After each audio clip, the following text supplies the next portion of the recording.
Al primo posto c'è la sanità, poi c'è il carovita, poi c'è il trasporto pubblico locale.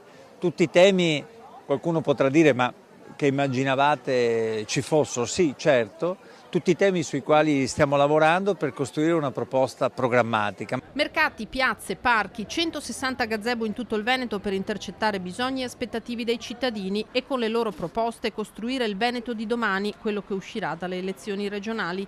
Il pronunciamento della consulta, il formale stop al terzo mandato per i governatori ha dato l'avvio al dopo Zaia. Partiamo dai bisogni dei veneti, raccogliendoli dal basso per portarli e renderli il centro della campagna elettorale delle regionali. Siamo in diversi punti della città di Treviso, più di 30 banchetti in provincia, la risposta è molto buona. Vogliamo lavorare moltissimo sul territorio, non saremo solo in questi 2 giorni della campagna del Veneto per il Veneto di domani, ma da maggio in poi saremo presenti proprio per presidiare il territorio, perché questo ce lo chiedono anche i cittadini.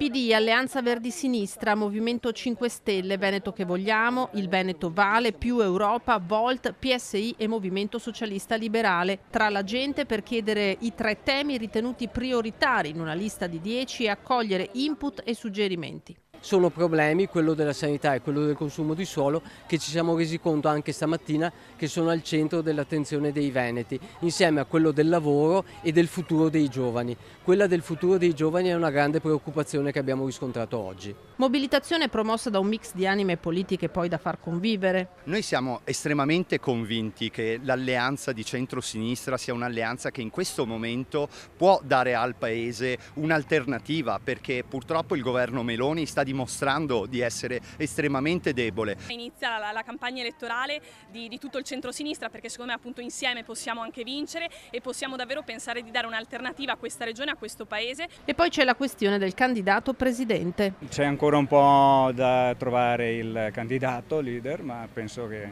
siamo ottimisti, lo troveremo al più presto. Dal regionale sul Totonomi c'è prudenza. Per il momento sono in corso valutazioni, interlocuzioni, come è stato anche dichiarato, è una scelta che faremo nelle prossime settimane. Andrea Crisanti, Achille Variati, da ultimo il nome di Antonella Viola, la biologa, non dispiace agli attivisti. Io sicuramente penso che sia un nome valido, una persona che si è fatta riconoscere, che si è fatta stimare nel periodo della pandemia. L'importante per noi, ed è anche il motivo per cui oggi siamo qui in piazza a raccogliere le idee e le proposte dei cittadini, è che qualsiasi nome verrà fuori sia rappresentativo di un'idea alternativa di Veneto.